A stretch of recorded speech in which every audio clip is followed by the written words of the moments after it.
Pada soal pertanyaannya, sebutkan contoh keunggulan dari teori asam basa Lewis yang tidak dapat dijelaskan oleh teori asam basa Arrhenius dan Bronsted-Lowry.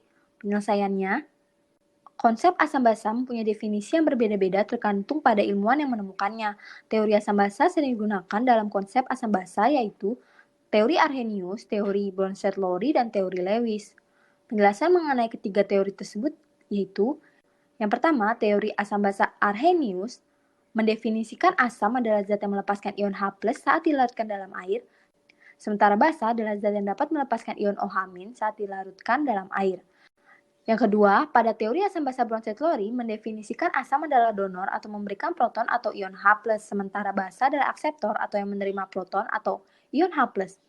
Yang ketiga, pada teori asam basa Lewis mendefinisikan asam adalah akseptor atau yang menerima pasangan elektron bebas, sementara basa adalah donor yang memberikan pasangan elektron. Kelebihan dari asam basa Lewis yaitu memperbaiki dari teori asam basa sebelumnya, yaitu asam basa Bronsted-Lowry dan Arrhenius, di mana mampu menjelaskan sifat asam atau basa suatu zat yang tidak melibatkan adanya transfer proton dan adanya ion H+ dan ion OH-. Contoh keunggulan teori asam basa Lewis ini adalah teori Lewis dapat menjelaskan reaksi antara oksida basa dengan oksida asam. Contohnya, reaksi kalsium oksida dengan karbon dioksida yang membentuk kalsium karbonat. CaO ditambah CO2 menghasilkan CaCO3. Adapun reaksi kalsium oksida dengan karbon dioksida dapat digambarkan sebagai berikut.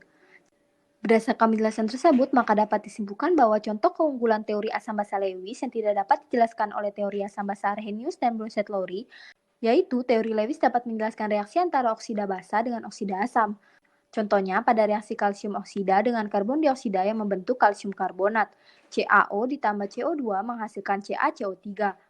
Dari reaksi tersebut, CaO bersifat basa sementara CO2 bersifat asam.